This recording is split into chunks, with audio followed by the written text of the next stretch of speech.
உலகத்தின் பந்தங்கள் எல்லாம் நீ சொல்லி தந்தாயே.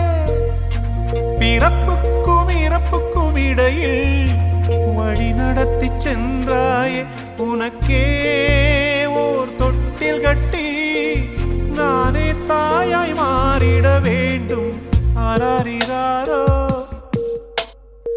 நான் இங்கே பாட, தாயே நீ கண்ணுறங்கு என்னோட மடி சாய்ந்து.